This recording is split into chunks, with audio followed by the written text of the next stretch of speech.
My name is Heather Ricketts, and I am the Outreach and Membership Coordinator of CaSA and a Senior Lecturer in the Department of Sociology, Psychology, and Social Work here on the Mona campus of the University of the West Indies. So, COVID-19, a virus that has been no respecter of class, status, position, age, geography, and gender, although we do note that there have been some differential impacts by gender and age. As we meet today, the British Prime Minister is in intensive care. Our thoughts and prayers are with all who have fallen victim, and we wish for them a full recovery. As we send our best wishes, we cannot forget our frontline responders, the doctors, nurses, and other healthcare workers working way above and beyond the call of duty under very trying circumstances and situations. And to the policemen and women and other frontline workers needed to assist with order and discipline. The crisis poses a very trying time too for governments all across the world, having to manage a delicate balance between protecting and safeguarding the health of citizens and keeping the wheels of commerce and economy going, balancing lives and livelihoods with the age-old tension between freedom and order. COVID-19 is not just a health pandemic. It is a global pandemic. Virtually every country is affected. Its tentacles stretch far and wide. It has had and is having profound social, psychological, economic, and political effects. Not to mention, of course, the obvious, the health effects. Life as we know it has had to change swiftly and radically. Most activities have had to be moved from the public domain to the private sphere, but with a required melding of the two. Today's public forum is aimed at examining, by way of assessing and analyzing, the social, including the socio-economic and psychological fallout occasioned by the pandemic. And we'll also be discussing the response. Helping us with these is an esteemed panel comprising, to my right, Professor Aldrey Henry Lee, Treasurer of CaSA. She's also a sociologist and a social policy specialist, particularly in the area of children and child rights. And she's also the University Director and the Mona Campus Director of the Sir Arthur Lewis Institute of Social and Economic Studies, SALISES. Joining her to my left, not my immediate left, but on the far left, Dr. Tomlin Paul, physician, particularly in the area of family medicine, and Dean of the Faculty of Medical Sciences here at UWI Mona. To my immediate left, Dr. Dennis Edwards, clinical neuropsychologist and head of the Disaster Risk Reduction Center here at UWI. And to my far right, Dr. Orville Taylor, who is the PRO of CaSA, also a sociologist specializing in the area of labor and employment rights, and head of the Department of Sociology, Psychology, and Social Work here at UWI Mona. I will begin today's session, discussion, with a first question to Dr. Paul, because the COVID pandemic is really a health crisis, as we have noted. And so as a medic among us, I will ask you, Dr. Paul, what is the current situation, globally and nationally, even within the Caribbean? You're free to answer. Yes, thanks very much, Heather. So actually, before we saw COVID-19, this coronavirus, which is a novel virus, meaning that it's new to the world, none of us had immunity from it. So let me start with that. So technically, we are all, the world's population is at risk of getting this disease, COVID-19. So started in December in China, And since then to date, it has spread worldwide, and we now have what we call a pandemic, which really means that practically all countries of the world are affected, we're all at risk. And there continues to be significant spread from country to country. Even though at this point, China seems to have had some level of control. We're seeing now it spread throughout other countries. So we now have to date some figures, total of just about 1.4 million cases worldwide. We have had 81,000 deaths out of the population who have gotten the disease. And we know in the US, close to us, our borders, very close to Jamaica and the Caribbean, we're seeing just for today alone, the US had over 1,600 deaths from COVID-19, just occurring in one day. In the region, we have seen it spread through the countries of the region.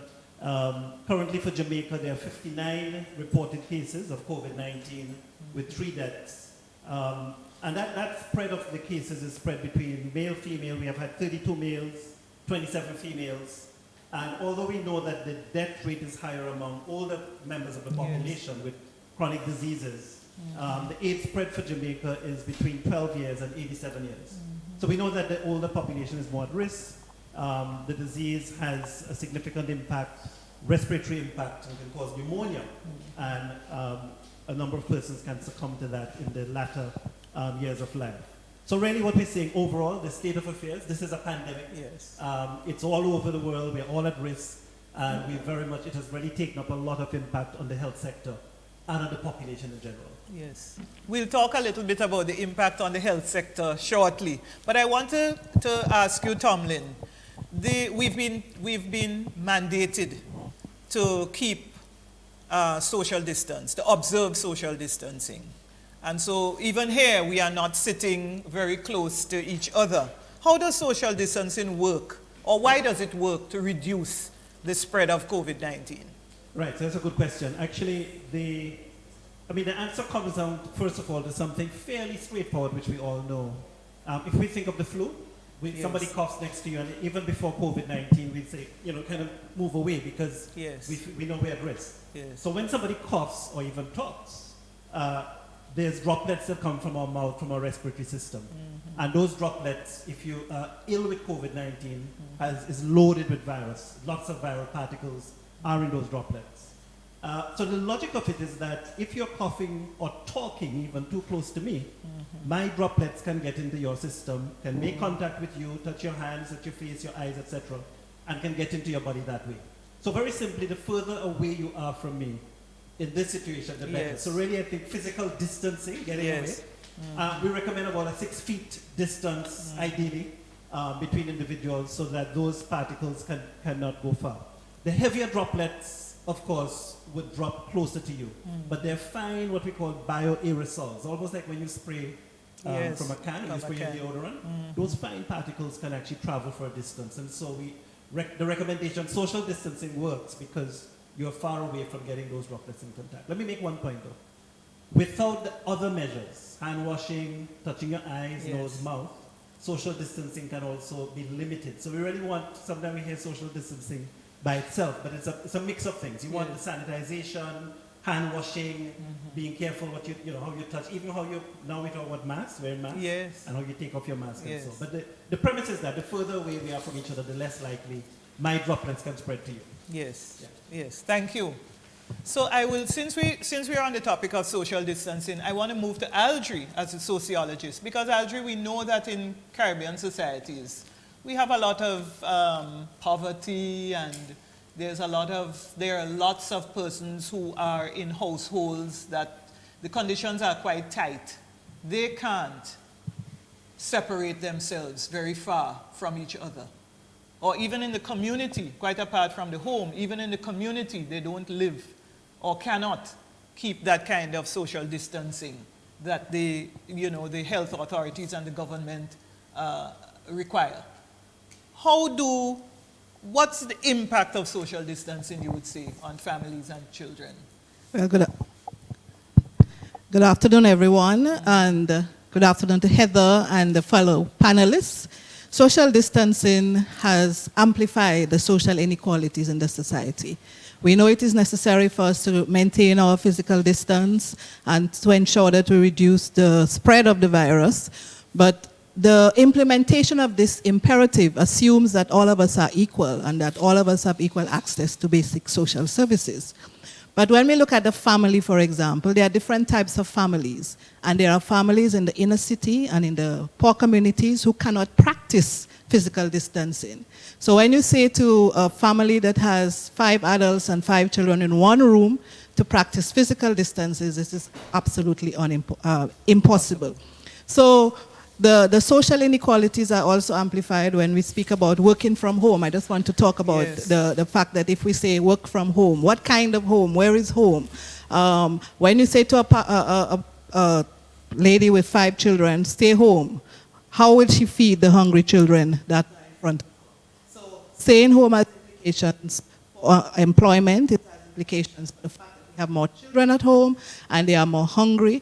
When they come to school, they are able to go on the food stamp program and get a meal, but when they are in the house with the mother who is unemployed, she has to go out to seek employment.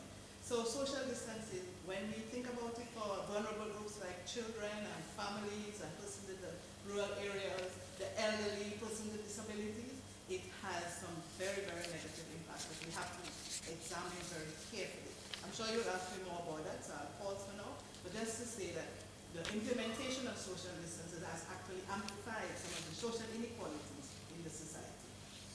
And just by your answer, well, I think both Dennis and Orville can come in almost immediately, but I want to pose the question to Dennis, because Dennis, based on what Aldri has just said, there would be a number of, anxiety, stress, etc. The impact, the psychological impact of COVID-19, we are realizing, is quite huge. Yeah. Can you talk a little bit to some of those? Sure, and thanks for the opportunity, actually.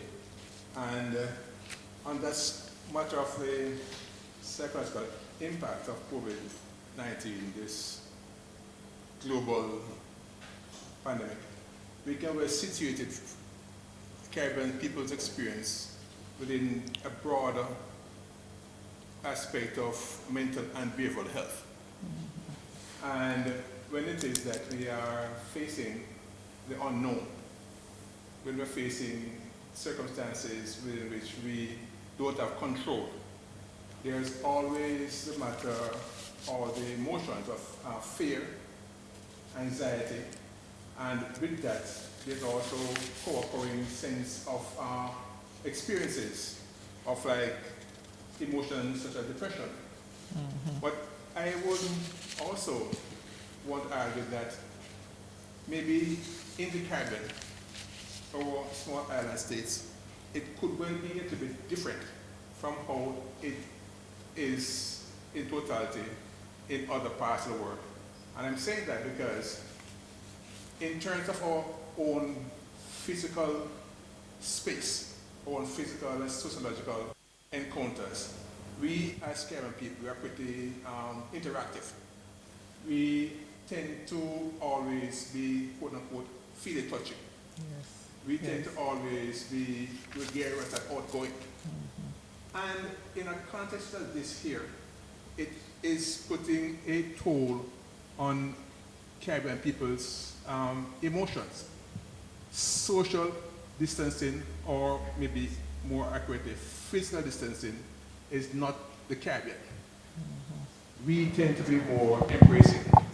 And I'm inclined to think that our emotional experiences will be adversely affected, because it is that we are open to engage in a more practical, physical kind of a way. Nonetheless, it is that, like other peoples around the world, I imagine, aspects such as our sleep, aspects such as maybe even our appetite, aspects such as maybe even our sense of self can be adversely affected. And I'm thinking that it might even more so for Caribbean people, because we are not accustomed to be locked inside.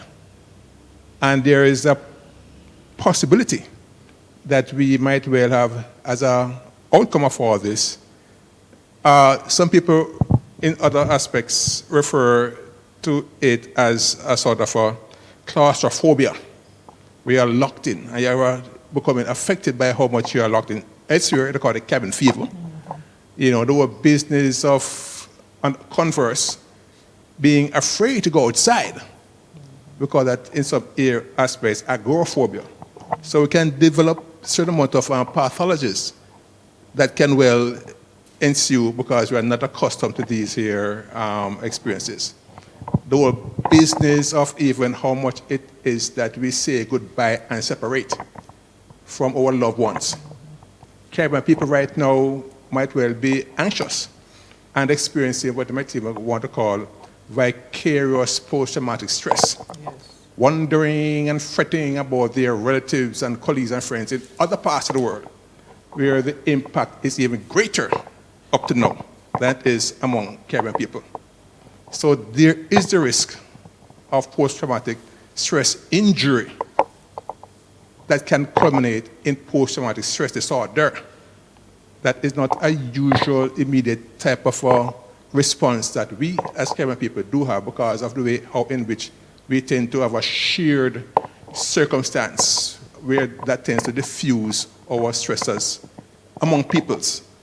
Okay, so the whole business of we in the Caribbean and how it is that this disorder, this pandemic, is in fact impacting us, might have resemblance to the expected global scenario, but there might be some peculiarities within the context of the Caribbean. Not being able to worship as a group. You know, the risk of being in a confined environment with more than a minimum number of people. That's not the Caribbean. We are a 24-hour outdoor population for virtue of even our climatic conditions and by virtue of our sociology. And it is why this year forum is so important be put on by CaSA. Dennis, I want to ask you, do you think that we are sufficiently addressing some of these very things that you have brought up in our messages, in the communication around the pandemic? Perhaps not. I think we might be doing a reasonable enough job in terms of response in a general kind of a way. But as the affective level, at the emotional level, yes, I am not so sure that we are doing enough as yet. And if we are not, as I might be alluding, we ought to be making preparations for whatever fallout there might well be. Hence, a CaSA, our body such as this, yes, our Caribbean Association of National Psychological Societies, yes, we here at the University of the West Indies, the Psychiatric Association, the Social Work Association, we are here, I think, in this faculty, well positioned to actually guide that sort of response. We need to be preparing how much it is that there could well be a fallout. Institutions such as the Red Cross, I know, is also making some effort in that regard. The secondary societies are making efforts in that regard. So yes and no, at one level, we might be addressing the whole business of containment, but at the affective, emotional, psychological level, I think there is room for more work.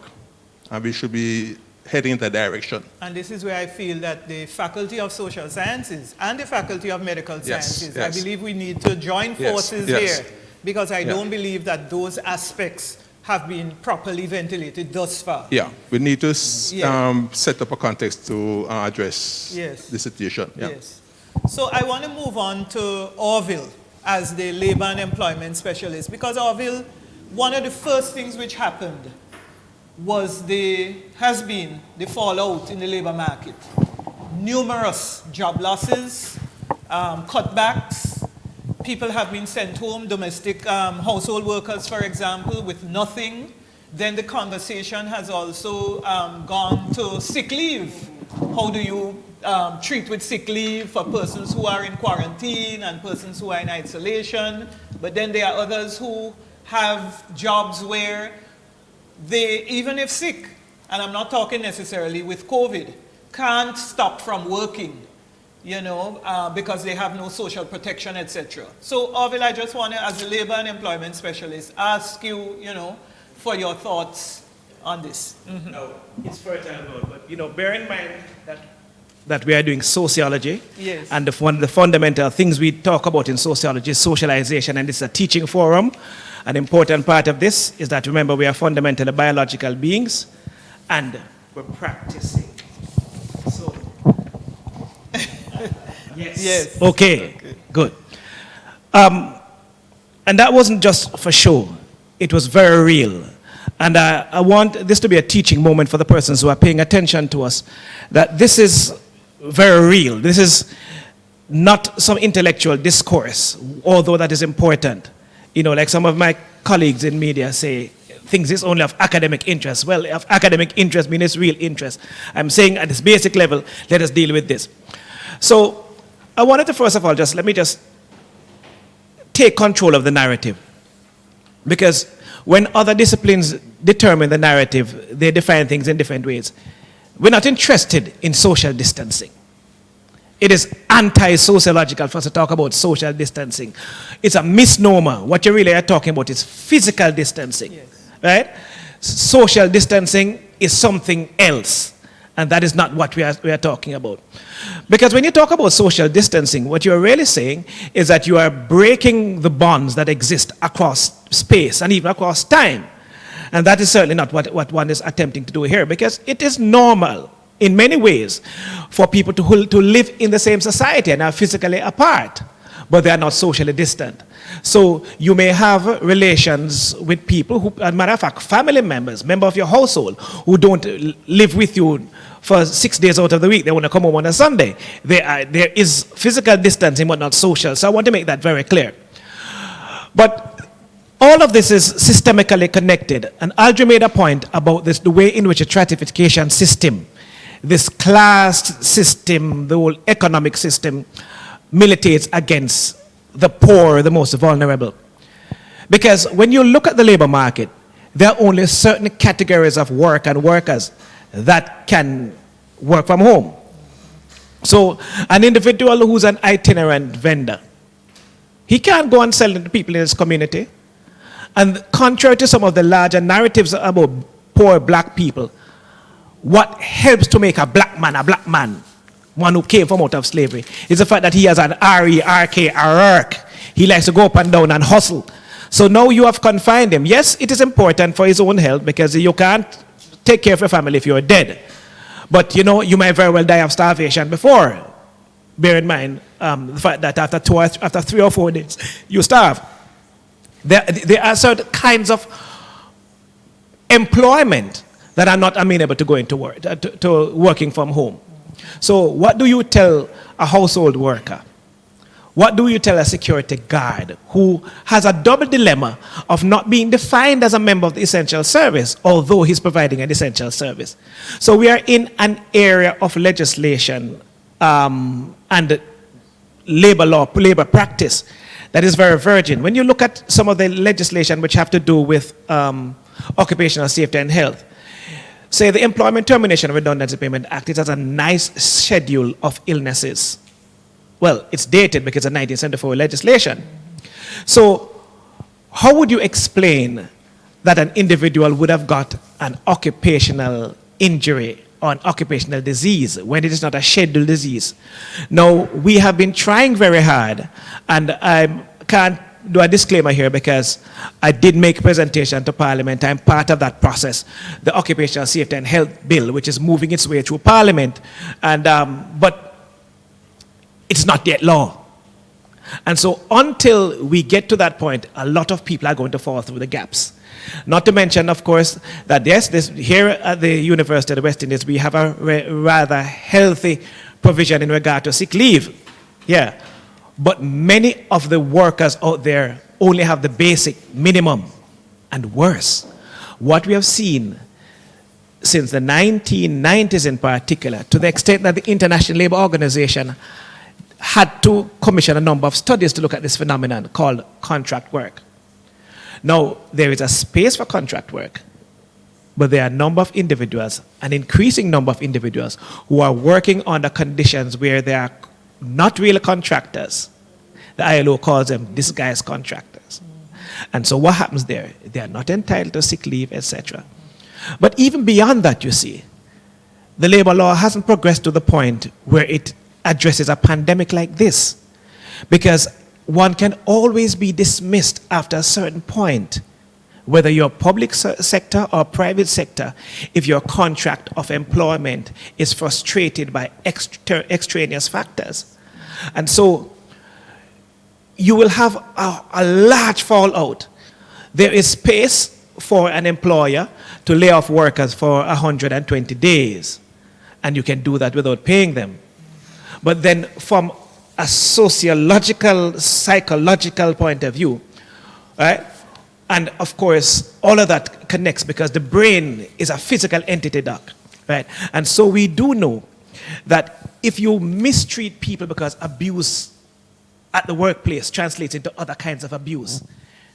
So if you mistreat a population by sending them off during this period, you are likely to produce a set of people within the household and the next generation who are likely to demonstrate a whole range of social pathologies, as not just the agoraphobia or the claustrophobia, but you're talking about an increase in homicidal type behavior, etc. Because some of the studies which have been carried out, you know, Noel Cowell and I and Ann Crick, we have looked at some of these things, that if when it boils down to the simple thing, if you mistreat workers, especially in a pandemic, whenever it's over, because it has to end at some point, the consequences will be even greater than the pandemic itself. Yes. Thanks, Orville. We'll come back to some of the things which you touched on, but I want to go back to Tomlin, because we've been talking a little bit about impacts on communities, and I wanted to ask you what factors affect the level of impact of the COVID disease on communities. And I suppose this really brings into focus the social determinants of health and health inequality as far as I understand them. So, yes. Well, I think Alvin was talking about some of it in Yes. terms of population density, Yes. even within the home. Yes. So the challenge you raised about being able to, even if you go home and quarantine, Yeah. even somebody who we suspect might have been in contact. Absolutely. It's hard for many members in households where there's very tight space to be quarantined. The overall health and well-being that you started off with. So your natural immunity is a factor. And access to food and basic needs, basic necessities, etc.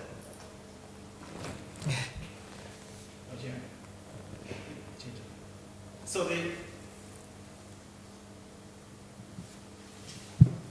right. So always an infectious disease. What we know that there's a correlation between what you start off with and your response to the illness. So we see, for instance, the older population who are carrying, in fact, in the Caribbean now, we have an epidemic of non-communicable disease, chronic non-communicable disease. Yes. So we have high prevalence of diabetes, hypertension, obesity, and those three conditions, if we take them by themselves, are risk factors for a bad outcome for COVID-19. So an older person carrying this disease who may not be well controlled. Many of our diabetics, we have done studies that show a number of our diabetics are not controlled. They walk around with their sugar tablets and so, but we're not getting the right levels. Yes. And that puts them at a higher risk of having a bad outcome with respect to COVID-19. So as you say, there's a range of factors. It's not, and when you drill it down to social determinants, you always say, but why? Why are you controlled? Why are you not? A lot of it ties back to conditions of life, conditions of living, structural determinants, etc. So it's a big picture kind of issue. Access to health services is an issue. Getting early access to care, having access to physicians.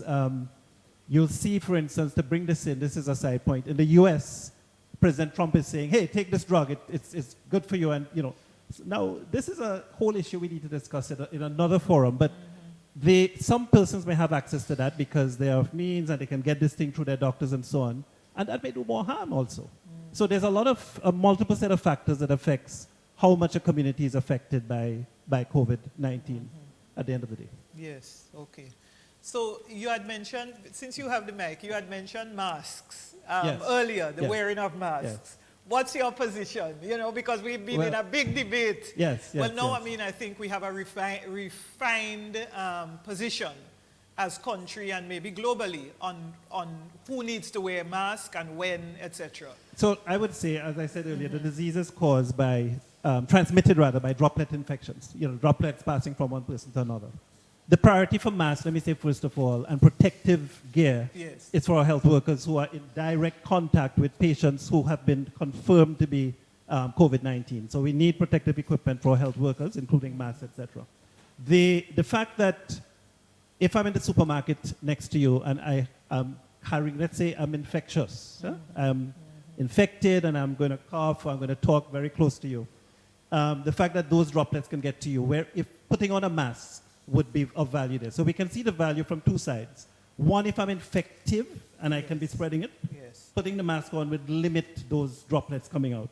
Also, if, let's say I didn't wear my mask, but I'm infective, you having a mask will also limit that spread. So there is value and virtue in the wearing of masks. I think that is still, in some countries, people are coming straight up and say, look, and they've seen evidence in some settings where the use of masks, together with all the other measures, social distancing, has helped to contain the spread. Some countries are still a little bit, I would say, on the fence with saying, well, use it if you're infected. Health workers use it. If you're going to cough, even if you're coughing out there and you don't have COVID-19 and you go out, still use it for your protection.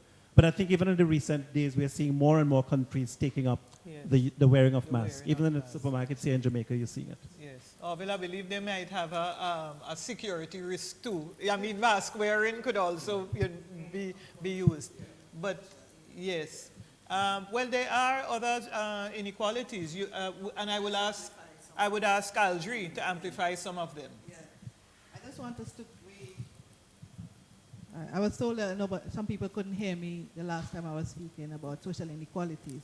I just want to go back to the point about the imperatives that we give to reduce the virus, even basic wash your hands. Yes. And we assume that everybody has adequate and consistent supply Of of water? running water. We speak about sanitizer. How many of our families can afford sanitizers? And the physical distancing we have already. Even the mask. I would imagine that some of us would want to try to make our own mask. There's a health risk there. So Dennis made the point earlier that sometimes in implementing our health imperatives, we are actually widening the gap between the rich and the poor. I want to spend some time on the children because I know we're going to wrap up soon. When we think about children and the impact on children, they are the most vulnerable in the society, and we have different kinds of children. So we are saying to children, stay home. When it comes to recreation, we say don't go out and play. There are a lot of implications to that. Staying home, stay in your yard. I don't want to say the Jamaican thing, but stay in your yard. When children have been told, go out and play, you're now saying to them, stay home. When you talk about education, children are now going to be told that you must learn online, you must learn remotely. But there are different types of learners. I may be the type of learner that wants to have a teacher in front of me. I may be the type of learner that wants to have my friends around me. I want to have a break and go out and play and come back. And of course, access to technology. The very device that I have may not be able to download all those notes. The very device I have, if I'm a person with disabilities, cannot help me to understand what the teacher is saying I can't access.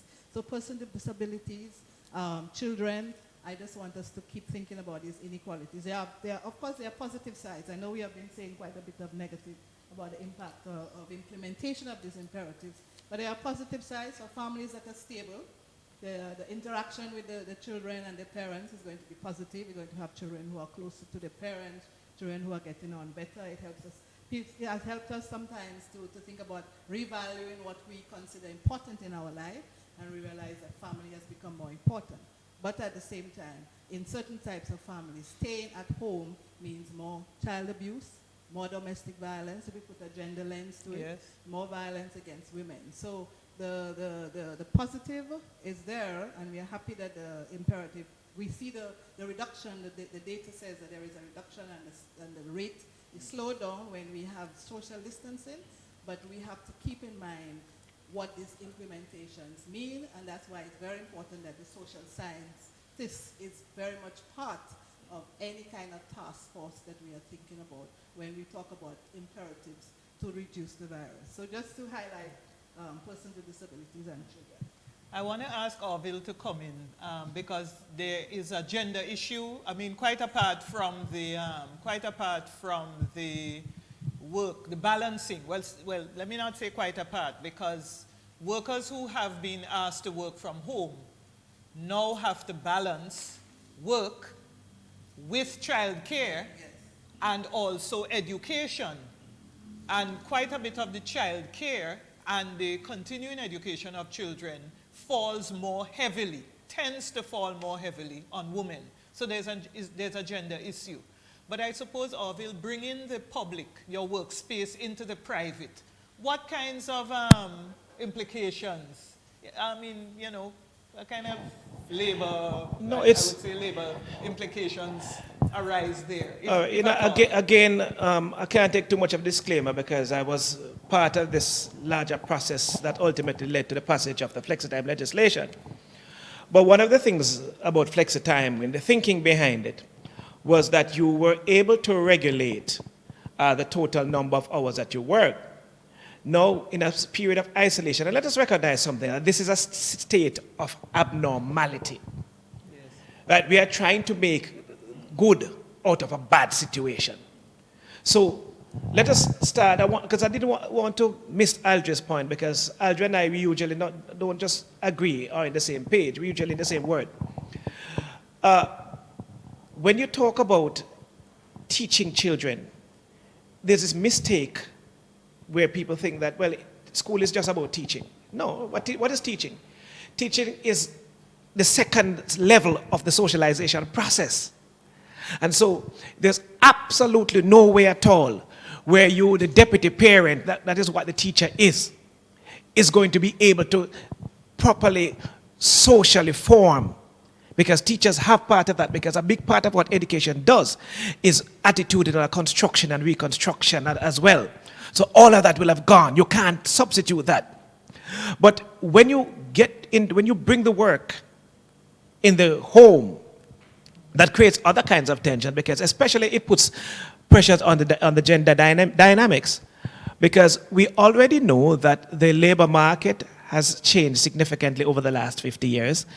We have seen the way in which women have become much more empowered, and those people who are not sociologists read it the wrong way when they look at the increase in female-headed households, for example, and think it's a case where the man is getting more marginal. No, it's because women are becoming more empowered, right? And the men are there, right?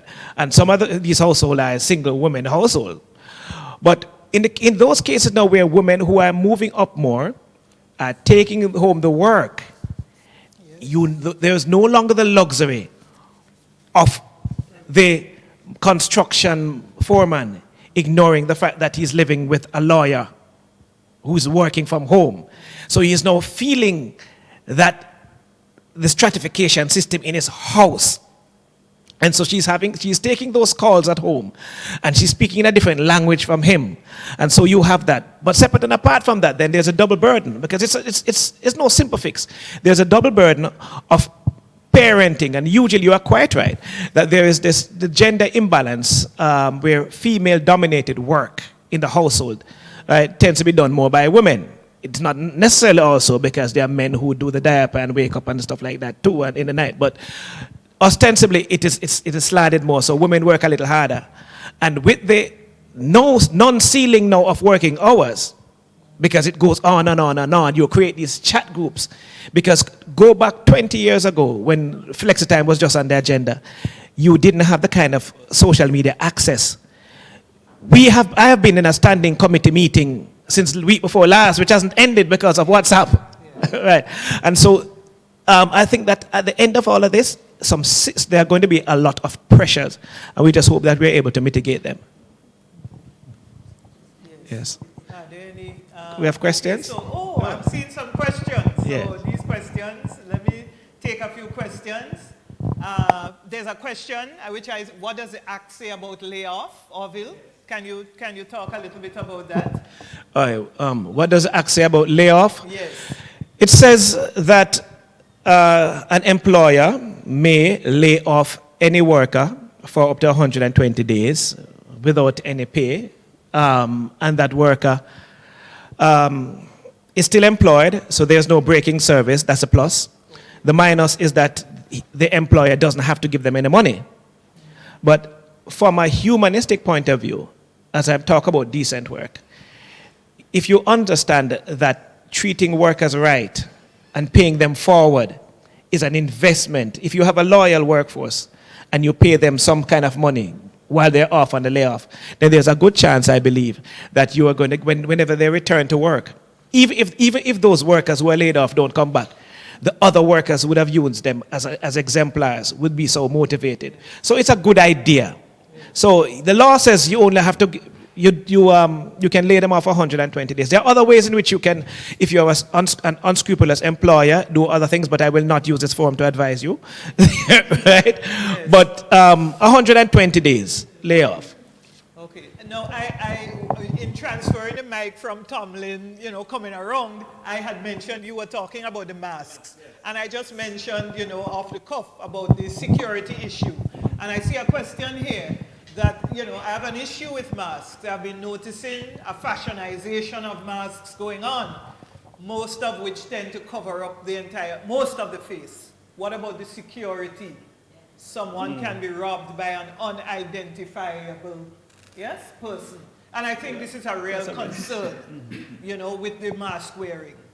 But Dennis, I wanted to come back.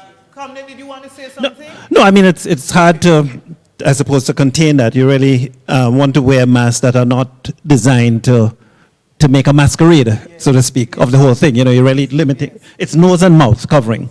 But I know people get fancy and fashionable and make cover their whole face and head and so on, which really we should discourage. Yes. Yeah. Yeah. Yes. But it also does. You can't escape that. Old Wild West. Dennis, you had earlier made a comment about the sense of self. And so I want to ask you, how do you think this pandemic might be influencing Caribbean people's sense of self and each other? Right, yeah. The whole matter of who you are is important in more ways than one.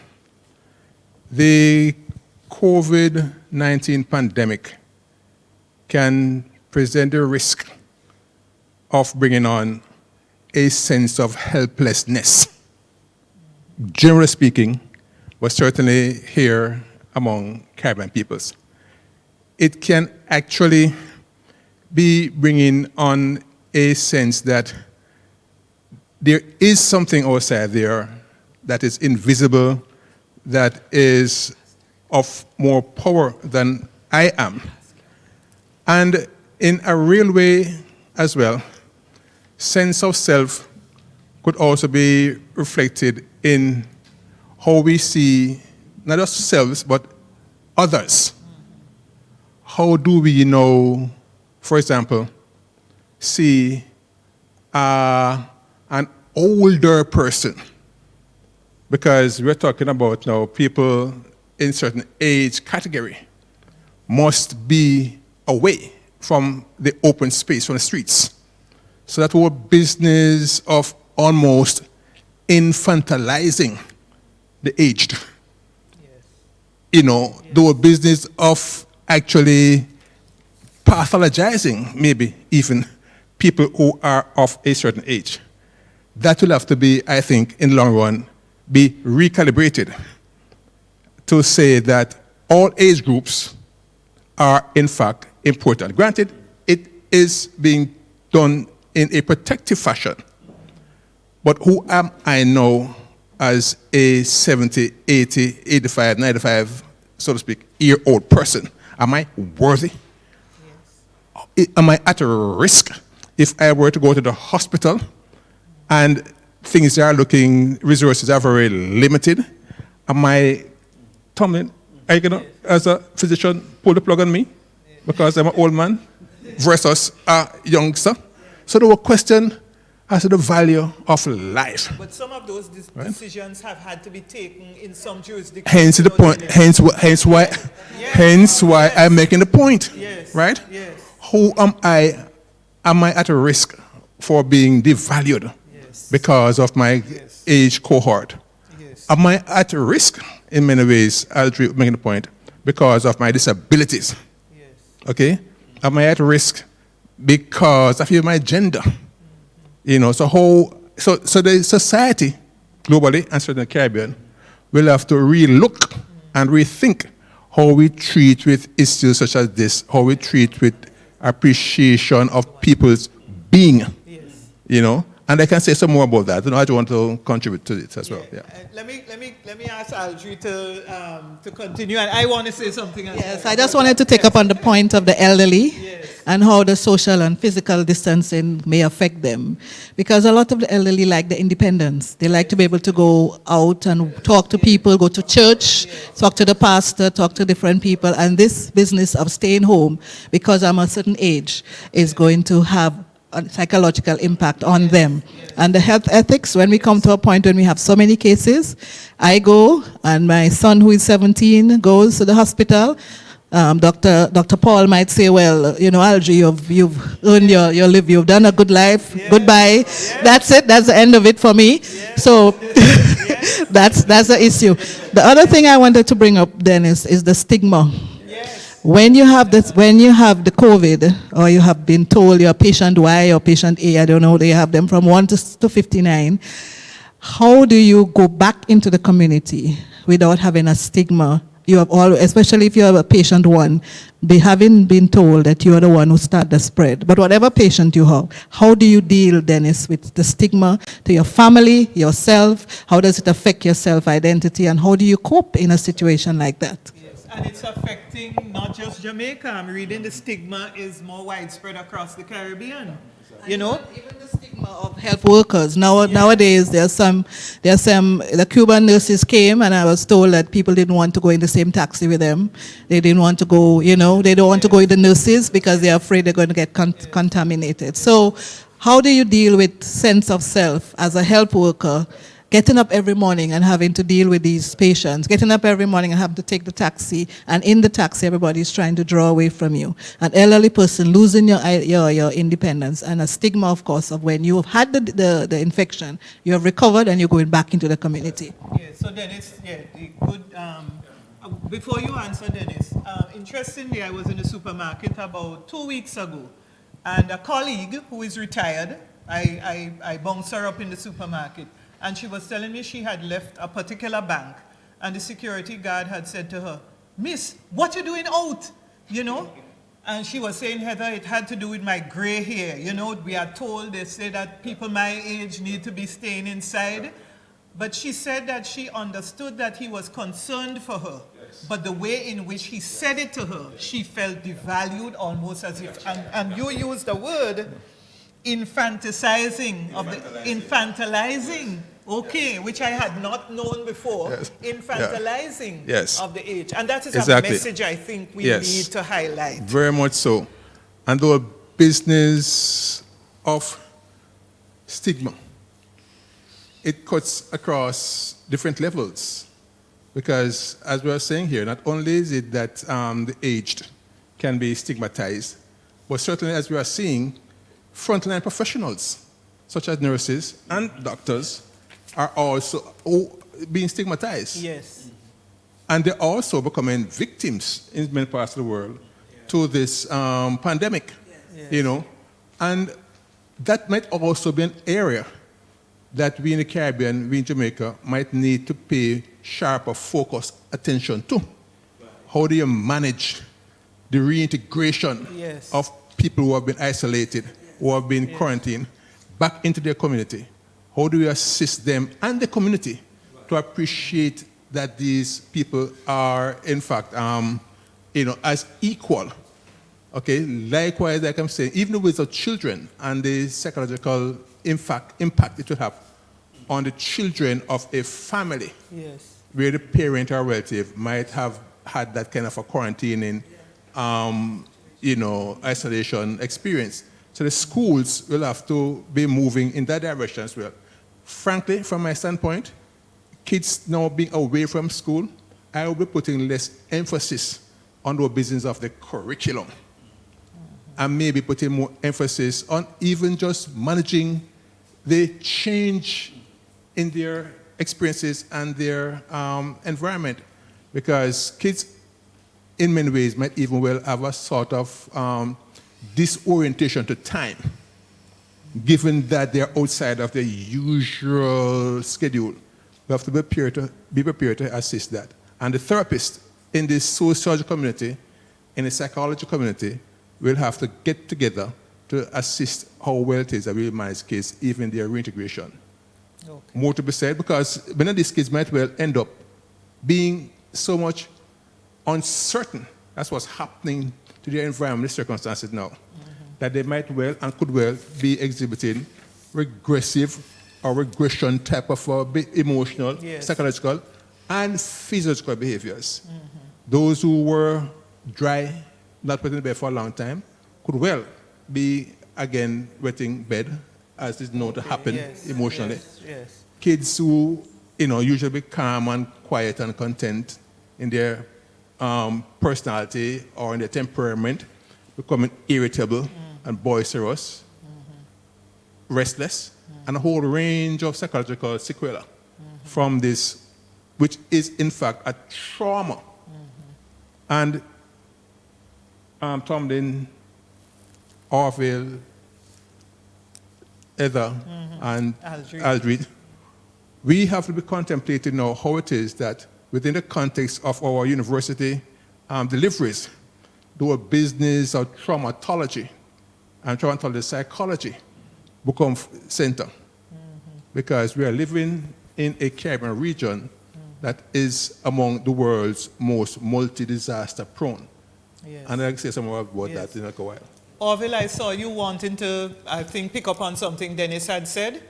And then I want to go to some of the questions that we have from Zoom.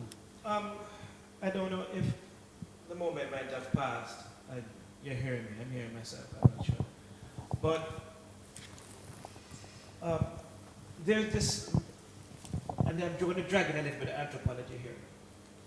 Attitudes and belief systems in culture don't exist in a vacuum. And at some point, you need the behavioral change, which will come. But before you need the behavioral change, you will need the kind of attitudinal changes that come, and that have to come. And which is why what it is that we're doing here is so important. Those of us who have access to other media have to push forward the truth. Because as long as it's not working here, this one is a better mic, of course. There you go. All right. Yes. And you want more, you listen to 94. So those of us who have the public mics and the public eye, we have a greater responsibility to move, because people do experience behavioral change, But typically what happens when you experience behavioral change as a society or a social group, even in a negotiation, is when the consequences of keeping the same behavior are too disastrous for you to handle, whether as an individual or as a society. And I think that a big part of this, because we educate and people have responded. You might be so surprised that when HIV was first discovered, and this is a different time period because people learn faster now, that information comes at lightning speed. The kind of attitudes people had towards HIV now, then, in 1990, but I remember as a graduate student in 1985, when you heard about somebody having HIV, I went back and I was playing some Eddie Murphy tapes from Laurent and Delirious, and I'm like, Eddie Murphy, you could never make those jokes now, right? And I think that we will also see after the social crisis that comes with this, because it's new, it's novel, is not just novel in terms of our immunological responses, but our sociological and psychological responses as well. And so we have to be at the vanguard of that. And so, which is why this forum is so important and why I feel so good to be in the company of people like you, whom many of whom know so much more than I do. Bless you. I think I'm going to stop talking. Okay. I see a question on what are the implications for caregivers of older adults with dementia. Tomlin and Dennis, I believe you all are perhaps more equipped to answer a question like this. Yes. Can you pass the mic? Thanks.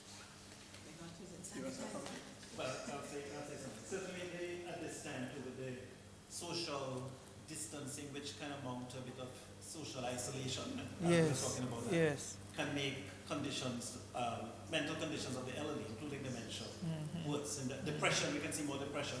And so the whole cognitive side of things there can be some decline. I think it's a challenge for caregivers to manage the traffic, so to speak, with the loved ones who usually respond. I mean, we know that I've seen in hospitals where someone with dementia will respond only to particular loved one, you know,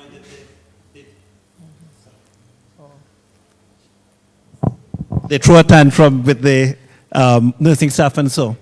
And where access is limited to the loved ones, that becomes a bit of a crisis in itself. So there's no easy, I would say, playbook that we can use to address it, but to recognize that you want to maintain as much stability as possible with the older persons at this stage in terms of care. I think my colleague Dennis could say more on that.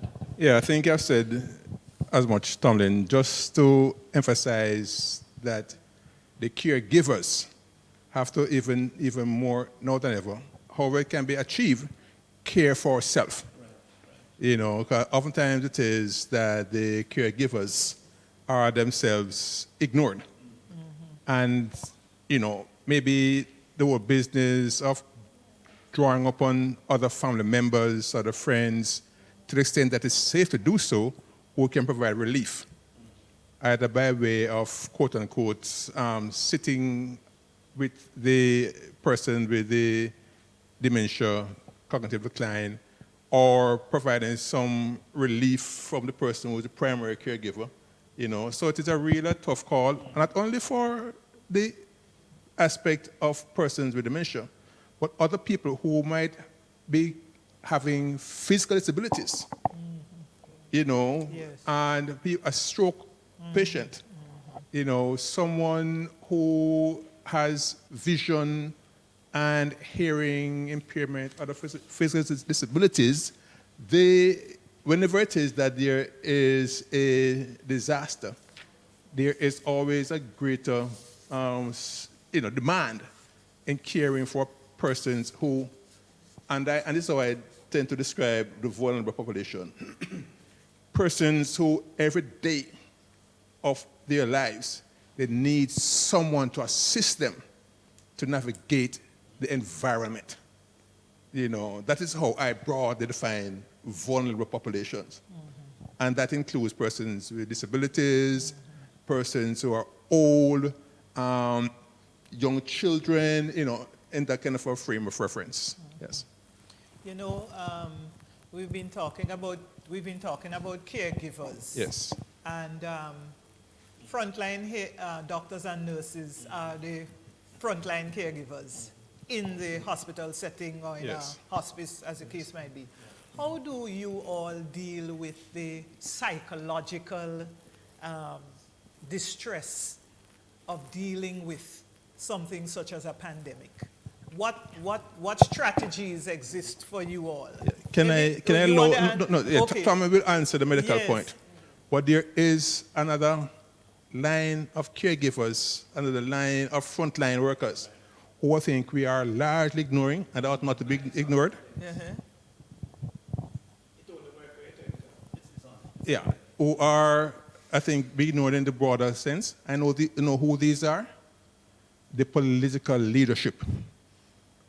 I am inclined to think that they're not the most popular people in any society. But to the extent that the political leadership has to be dealing with and treating with the management of the crisis, so to speak, we might also want to lend some attention to just how they are coping psychologically and socially. Yes. Like I say, they might not necessarily be the most popular cohort of the population, but we might not want to ignore them because at the end of the day, there is that responsibility that they have to show. For example, come to you, Tom, the whole business of the political leadership making decisions versus such as it could run into conflicts with the freedom of the citizenship. Yes. You know, Jamaicans, for example, wanting to come back home and to move about, which is a freedom that you really ought to be constitutionally entitled to. But a political leadership might well make a decision that under circumstance you cannot. Those are questions that we psychologists, we sociologists, you know, have to be grappling with in how we look to addressing this in the future. But Tom, then you want to talk about the business of the medical fraternity. Just to say, in the beginning, I did mention, so yeah, I'm told I have to use the mic. In the beginning, I did highlight that governments too, I didn't necessarily say political leadership, but governments, they have a balancing act that is quite challenging. Yes. So, Tomlin, over to you. I'll add a little bit to Dennis' expansion of the front line, because doctors and nurses certainly, but within the hospital healthcare system, we have the attendants who are cleaning up after that patient vomits and sputum and so on. They're on the front line. Some people argue that front line too is all of us, because really from an epidemic, a public health perspective, what we're doing in terms of our behaviors, our sociological responses, etc., are frontline responses to containing the spread through the population. Certainly the health workers now are challenged. I think, when I look at the news, and I try not to look at the news too much, that's something else maybe we need to talk about. But you go home in the evenings and you see, today already 1,600 persons have died in the US. And it's phenomenal. You say, well, how come? That's a lot of people dying by any measure in any one time, in one day, in 24 hours. The health worker on the front line is seeing that, kind of live and direct, seeing death. Every half an hour somebody is going into cardiac arrest, have to resuscitate. And so what we're seeing, and I've seen it myself in settings, burnout is high. The risk of burnout, I should say, is high. Health workers have to, more than ever, Dennis said it a while ago about caregivers, take care of themselves. And we institutionally, we have to put things in place to help all the frontline caregivers who are seeing death and suffering and pain. Remember too that the loved ones often cannot be close to the ill person. So in the healthcare setting now, you have, as doctor and nurse, you have to be like a loved one too, because you're giving medical care, nursing care, but you're also giving comfort, which is critical at this time, to somebody who is ill and dying. So it really is a stress and a strain, and I think it's a trying time for healthcare workers. And we have to say, look, take care of yourself, get your sleep, get your rest, get your counseling. Go to Dennis and the counselors and say, boy, I just need to talk this through at this time, because it takes a toll. I was going to ask, yes, if you do recommend counseling. Absolutely. Okay. And the chaplains. Good. I want to shift the discussion slightly. Orville, I'm going to start with you about communication. We've also been having to balance or to walk between what is authentic and what is fake. And social media, the social media platforms are really the places where a lot of fake news gets transmitted rather quickly. Yes, they go viral. Orville, as the media guy, as the person who deals in media, do you have a response here? I have a response and a responsibility. I think you know that my personal tagline, right, is where truth comes to live and lies come to die. Yes.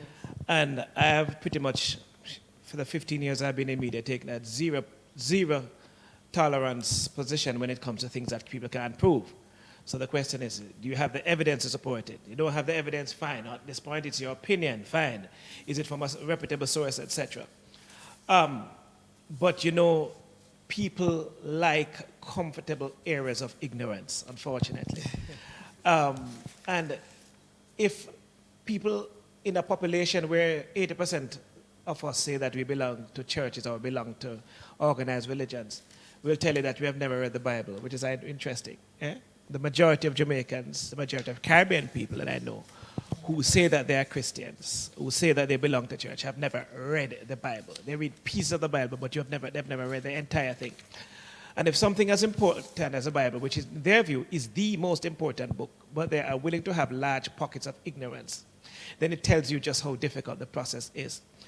And people believe in the grand narratives, and which is why, the persons who have public mics, especially, and I don't just mean media personalities, I'm talking about politicians, which is why it's such a big deal when a politician tells a lie, or when an academic tells a lie and falsifies research and does things which are unethical. Because even in the face of evidence, let me give you an example. I ran it on the program a couple of weeks ago. I did a color test that I use, and everybody here has at least a PhD. And I'm willing to bet you that if I were to give you something to color, you have children or grandchildren at home, you have little kids at home, and you will have a box of crayons, and you have a number of outlines of fruits, and I give you crayons to give the child to color, I'm willing to bet you right here among the four of you that if I ask you what color crayon you would allow the child to color the orange with, you would tell me orange, wouldn't you? Exactly, right, psychologist? You would allow it. And I'm saying, most people fail that test. Because even though the eyes see the orange, and we know that the orange isn't orange, because there's some grand narrative that has programmed our minds. And if this neurological psychologist himself is vulnerable to it, what happens to the rest of the society? Which is why it's such an important task. And that is why also you need a reputable media. And why I don't make any apologies whatsoever for the work that I do in media, because for me it is extremely important, because you don't have a whole lot of people with the public mics who are truthful, who are not biased one way or the other, right? Because there are a lot of people who sell out one way or the other, plain and simple. And it's a big task. It's a big task. But with the flood that comes with the social media, even among our chat groups on this campus here, we have chat groups that we have organized on WhatsApp in order to communicate more effectively. And we get inundated because some professor, or some PhD, or some senior lecturer, or somebody in my department, or some other part of the, sent something and said, well, I heard this. It sounds believable. And I'm saying, listen, by the time I'm processing it, somebody says, fake news, right? So there is a space in all of this for the traditional media. Because, yes, it might seem antiquated, etc., but there are some media sources that are tried and true. And so, if you can't go straight to the WHO and get it, or you can go straight to the UN site and get it, there are a couple. You go to the BBC, which is reputable. You might not want to go to some of the American networks. I'm not going to call it, but the one that I am associated with here, I'm not going to advertise it, has built up a reputation over time. So those are some of the challenges. Yes, thank you. But that was a sociology a while ago. Yes. Yeah? Well, I'm told I need to use the mic.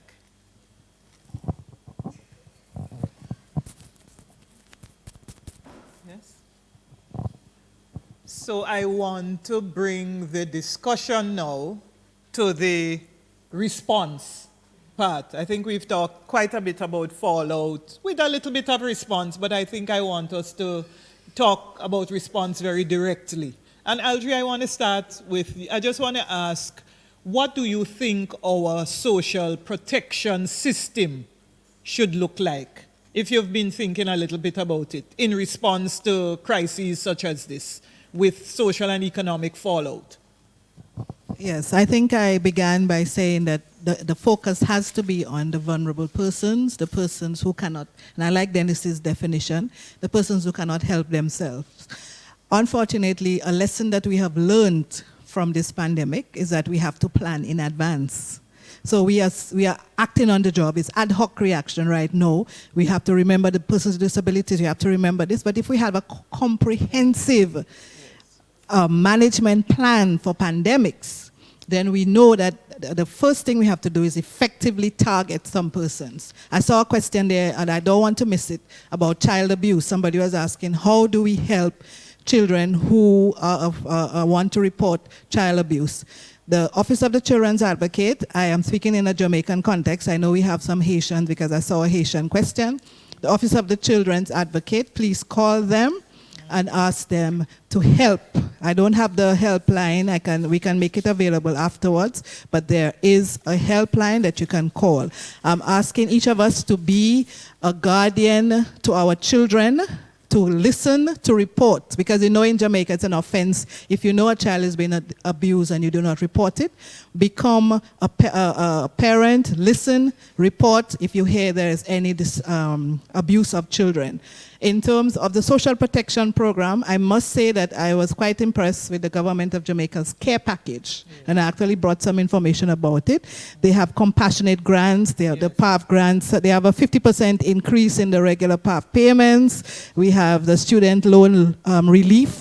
There's a deferral of student loan payments, and there are other support programs, 200 million allotted to the Ministry of Industry, Commerce and Agriculture for small farmers. We have been talking about the small businesses and the small farmers and those persons who are not able to help themselves. So a social protection program, Heather, has to focus on those persons we know who are going to be most affected by any pandemic. And therefore, we have the lesson that we learn now is that we have to think about before it happens, during the pandemic, and afterwards, because we haven't spoken about the post-society, post-COVID-19 society, but certainly social protection, comprehensive, ensure that we have basic social services, health. Even though we realize that the COVID-19 has no respect of persons, the Prime Minister, the helper, everywhere, anybody can get sick. So we have to, but the response to who is falling sick is the issue. Because if I have the means, I can help myself. If I don't have the means, I have to depend on people. But one of the things that I've realized as I studied responses of societies to epidemics is that the collective action comes into play, you know. We cannot underestimate what is happening in the communities. There are some people who are responding, who are helping the persons with disabilities, who are helping the elderly, who are calling on their neighbors, and we just want more of that because the government cannot do everything. We know there's going to be a big economic fallout after this COVID-19, so to call on the government, give me more, give me more, give me more. This is an impressive care package, but we certainly don't reach we can't reach everybody with this, so we need people to step up. Non-governmental organizations, we need private sector, we need a collective action to ensure that every single one of our vulnerable members is effectively targeted and able to cope before, during, and after any pandemic. And I think, Aldri, we are seeing the private sector step up, and the NGOs and community organizations, even the faith-based churches, etc., we've seen them step up. Dennis, before I go to you, I want to go to Orville, because Orville, in your responses earlier, you raised the fact that legislation, current legislation, perhaps needs to be updated. What are you seeing so far? Certainly having to do with sick leave and so. Where do you think labor legislation needs to shine its, spotlight, shine, or where the spotlight should be shone in labor legislation going forward? I'm not hearing myself with this mic. I don't know. I think something is wrong. This one is just me. There you go. There you go. Again, I kind of have a front seat right now in terms of some of the things that the Ministry of Labor is contemplated. I have had, and I'm having some serious conversations with the hierarchy of the ministry, in the Ministry of Labor in Jamaica, yes. Right? Sorry for sounding so parochial, but the Ministry of Labor in Jamaica that I know of, I know that at this point in time, and as I speak, the ministry itself is looking at a number of its legislation overall. And I suspect that we're going to be seeing some kinds of recommendations. In fact, even as we speak now, literally as we speak, on my computer, I have a series of things that I'm looking at, and every single thing relating to every piece of legislation now has to be retooled to bear in mind what is happening with COVID. One of the recommendations that I have made over the last maybe almost 20 years was for social protection reform, that is an increase in the provision of the NIS, right, to become more realistic. Because I think that the ceiling for deductions is just ridiculously low. I think that we can have a sliding scale, just like income tax, so that it becomes one of the most robust funds in the country. I saw many years ago where the government of Barbados, and I think it is one of the better practices, has an unemployment fund, which is administered quite separately. And also there's a severance payment fund, because there are times when employers are either just dishonest or they're insolvent, because the idea behind a redundancy oftentimes is simply because the business has to close. But at the end of the day, you still have the social protection. So I think, right, that the social protection question is a big deal, right across the spectrum. And I think also that those cracks in the statutes that have allowed vulnerable people to slip through. Because let's face it, many of these, what were cutting-edge labor legislation across the Caribbean, and 1970s legislation, the Trinidad and Tobago Industrial Relations Act, the Barbados Severance Payment Act is 1973, our Jamaican Employment Termination Redundancy Payment Act is 1974. St. Lucia and Grenada would have had legislation much later, and they would have benefited from the intervention of the ILO. So the statutes are a bit more modern and incorporate some of the new challenges. But there's no new challenge like COVID. So I think that to the benefit now of the Jamaican Parliament as we speak, there is a very incorporative statute that is being debated. I think at this point in time, I think they should pretty much, they have gone past that. They should be getting ready to just pass it as we speak right now, the Occupational Safety and Health Bill. And a big part of that is that a special section of the Industrial Disputes Tribunal being established to deal with issues of discrimination. And when we talk about discrimination, because there are parts of the statute, the proposed statute, as I said, I have a front row seat of looking at the statute. So there's a section which has to do with certain kinds of illnesses. It was before COVID. But the way in which it is defined, there is no basis for, if it is passed in this current form, for people who are discriminated against as a result of any kind of stigmatized illness, which of course could be COVID. So the behavioral change, I think also answering the other question, is likely to come quickly afterwards, because again, the consequence of disobeying the legislation will be too great.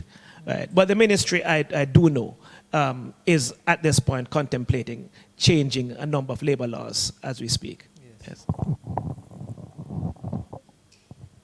Dennis, so putting on your disaster risk reduction, disaster management hat, I want to ask you, how should the pandemic, COVID-19, be taken in dealing with disruptions and disasters in the Caribbean? Yeah, thanks. Very important question there, Heather. Somewhere I heard or read this remark: a disaster is a terrible thing to waste. Yes. Okay? And COVID-19, we should be taking as maybe a sort of a blessing is too strong a word, maybe a gift, an opportunity in disguise. You know, Charles Dickens said it was the best of times. It was the worst Best of times, worst of times. Yeah. So out of COVID-19, as far as disaster is concerned, I'm saying we have to situate this experience within the broader context of the disaster response mechanism in the Caribbean. So our agencies such as the Caribbean Disaster Emergency Management Agency, the Office of Disaster and Emergency Planning, these adverse disaster mechanisms within respective island states and collectively will have to kick into gear. I am of the view that we here in the Caribbean, this being maybe the third most multi-hazard region in the world, should be taking this time to simulate, model, drill, not only for a single disaster, such as a COVID, but for multiple disasters co-occurring. Suppose it is, Tomlin, that the COVID experience should extend into our hurricane time frame. And suppose it is that our hurricane COVID co-occurring experience should also be accompanied by an earthquake in the Caribbean. And suppose it is that that scenario will be accompanied by social unrest. Do we have a mechanism to treat with all of those co-occurring disasters? So we have a medical event on our hands, such as a COVID, and we have a hydrometeorological event, such as a hurricane. I have a seismic event, such as an earthquake, and then we also now have a social unrest event. Shortage of food, absence of social control. So we here in the Caribbean, small island states, under the influence of climate change and all that goes with that, have to be now, and again, this grouping, this University of West Indies, will have to the extent that it is already doing so, for example, through the disaster reduction and response resilience research unit in our faculty, we have to be taking some serious look as to the future and modeling and drilling down as to what it could look like in terms of how we go forward. Even though business of how we, as could well happen, treat with the dignified evacuation of people from one location to the other. The dignified recovery and disposal of human remains. Yes. How do we say manage not just shelters, but even tent cities were to come to that. So there is work for us to carry out in the Caribbean, largely small island states. It also has implications for how we manage our democracies if it were that people were to be displaced. And all we have been talking about the whole business of livelihood restoration after disaster. How do we deal with the business of restoring family links and social links among our Caribbean people? So the whole aspect of the disaster and our response going forward is very critical. Yes. We need to address it. Thank you. Before I take Tomlin, who will have pretty much the last questions from the panel, there are some questions here. How do we plan to address the issues of poor communities that are densely populated? Aldri, I think you dealt with that earlier, and have income insecurities. Is there, I think it has been the poverty. Yes, and I think there's also how do we deal with the Haitian situation where, according to reports, the population doesn't believe in the seriousness of COVID-19. I think certainly more communication, and in the forms that persons who don't speak, I would say, the formal, languages, as I am seeing in the question before, we have to make sure that we are able to communicate with all cohorts, all segments of the population, not just in standard language. Sorry? I was just saying too that we have the modes of communication. We have to be a little more creative. Yes. Maybe we need to, in Haiti, I'm a French Creole speaker, so I can have some kind of understanding of the situation in Haiti. We will probably need to go back to tongue criers, Yes. going through the community and talking to them about COVID. The person remains in the car and goes through the community and tells them about the seriousness of COVID. I think a lot of times we assume that we go on TV and we give a press conference and we give information that everybody is able to analyze and to accept and to interpret and to understand what we are saying. So again, back to what Dennis says, when we are planning for this disaster, preparing our disaster plan, a communication plan targeted at every type of vulnerable person has to be put in place. So I would say the language may be a barrier, and therefore we need to ensure that we use language. Maybe a woman maybe need to have to go and talk as a tongue crier, then we have a man just to deal with the gender issues, which we haven't had. Right, so all of these things we have to take into account as we talk about communication. How do we communicate to women? How do we communicate with children? How do we communicate with men?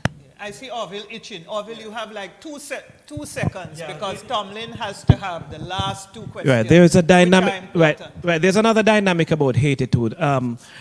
Haiti has one of the worst class disparities in the region. Yes. Right, and that comes with a whole range of other things, including the gap in education, etc. It's not just about the language thing, because at least they recognize Creole as an official language of communication, and there are newscasts, etc., which are also done in Creole on a continual basis. I think, though, that the Haitian situation is also an exaggeration of some of the inner city type questions that we have here, where you have wide-scale poverty and people have experienced disaster after disaster, high levels of mortality from a number of sources, then, with the exception of homicide, interestingly, then there is a kind of demystifying of other kinds of deaths.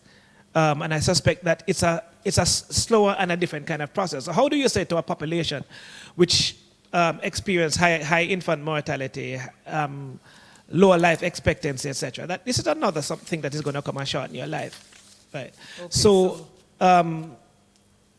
that's that. It requires a little bit more discussion, but we're out of time. Yes, we're out of time, but not out of time for these last 2 questions, which I think are absolutely necessary. So, Tomlin, what's the likelihood of finding a vaccine? And also, what's the projected time before we can be relatively free of COVID and we can get back to normal? I think the whole world wants to know the answer to those questions. So let me call for my crystal ball. Because that's really, those are difficult questions. It took us 5 years to get a vaccine for Ebola. Though we're optimistic with COVID-19, that research, as you know, is already well underway, and that we can find, I would say, maybe within a year and a half, to have something that is safe. Because remember, part of getting the vaccine is the safety trials, doing all the clinical trials to see that it really works and that there's no harm to the population. So I would say another year or so before we really talk about looking towards a vaccine. The challenge with saying how long before we are safe is that as we contain the outbreak through social distancing and what we spoke about here today, yes, we can get containment and we can get reduction in the cases, and we can get to a point where we say, hey, I think things are under control. But guess what? At that point, you still have a lot of persons who have not gotten the disease, who are vulnerable to exposure again. And so we have the concept of a second wave. When we had the 1918 Spanish flu, there were 3 waves in that epidemic, second wave, third wave coming. So the question of at what point do we deconfine? How quickly should we reduce the social distancing? Because as we reduce, we become vulnerable again. So I would say we're looking pretty much for another year or so before we might have a comfort point, at which point the disease gets endemic, like the flu. Because a lot of the flu outbreaks we had in the past, flu has become kind of commonish in a way, but it will be quite some time before we see back to normality. And I think the post-COVID landscape, we mentioned that. What would that look like? What would that look like? One point I want to make in terms of the health service response, and I think this workshop here, this seminar is very critical to this point, that what the health services recognize is that our capacity is limited. We don't have enough ventilators, we don't have enough, protective equipment, et cetera, et cetera, et cetera. But to get some level of management at the health service level, we have to go to the health system, and we have to go to the public health system, and we have to go to the people. The sociology and the behavior becomes critical, because all these things, social distancing, et cetera, if it works, actually helps the health service to manage the thing better. So, we tend to think of disease and infection, and we think of medicine and injection and so on. But this response and the call for is very much a sociological one. It's a behavioral one. It's a psychological one. Not an injection at this point in time. That will fix it. And that's a critical point. Dennis is itching, asking me if he could ask you a question. Yes, Dean. Quickly, Yes, Dennis. thanks. Quickly. Would you therefore recommend that when we go forward, we plan in a way that whatever it is that we have now by way of reserves and redundancy in our system, we expand that so we do not become so dependent on imports for resources? And also, secondly, Dean, what is the implication for Caribbean research as far as, say, like developing of whatever vaccine is concerned? Caribbean research now. I think we have a role to play. In fact, now we have, I should say, at the university, some of our researchers are involved with the international research drive to do trials and vaccines and so. But we have a lot of indigenous materials and plants and resources that we need to be looking at to see if how it can impact on COVID-19. Certainly, I think we need to plan going forward to improve our resiliency, because this is a challenge here. How resilient are we at this time? And given that there could be a second wave coming, we can't be too complacent and say, yeah, we'll fix it, everything is fine after X time. We always need to be looking ahead. You raise a very scary scenario, Dennis, with what you say, COVID plus earthquake plus hurricane plus that multi-hazard state, which really makes me stop and think about planning, and at what point do our capacity to plan might even be, we might go beyond that. And we just read about 2 days ago that we are likely to have a very active hurricane season. So, that will compound the situation. But Tomlin, as you answered the questions about when we're likely to find a vaccine, get a vaccine, and when we're likely to settle down, I thought, well, Dennis is the man. As the psychologist among us, Dennis, I think you all will have a lot of work cut out for you, because the society, we would be sort of inhaling in an inhaled position for a long time, and so I think your services as counselors and psychologists will be needed. Across the Caribbean. Yes, the social impact, absolutely. So before I bring everything to a close, I just want to say that for you audience who joined us by Zoom, and for those of you who were trying to access the other platforms, we had some technical difficulty. And so we apologize that you were unable to be accommodated. The forum is being recorded, however, and it will be uploaded to Facebook and to YouTube. And we'll have a follow-up session at a later date. What's left for me to do is really to say a big thank you to all of you, Tomlin, Dennis, Aldry, Orville. I want to thank you. I want to thank CaSA, the Caribbean Sociological Association, in collaboration with the Department of Sociology, Psychology, and Social Work, and Salises, for ensuring that this voice, or these voices, were able to be heard by the various publics. I want to thank the UE Community Film Project for all the hard work, filming this and ensuring that we have the forum recorded. And I want to thank the Office of the Deputy Principal, all the staff. I'm going to single out Deborah, but there is Aduke, who must be commended for all the background hard work. And of course, to our interim president of CaSA, Professor Ian Boxill, also the Deputy Principal here at UE Mona. We want to thank him as well. We thank everyone. Nicole as well, from the Office of the Deputy Principal. We must say thanks to her. So, folks, this is it. We really are happy And what kind of moderator? that we, thank you. We really are happy that we have been able to make a contribution to this discussion around COVID-19 and the Caribbean. Thank you.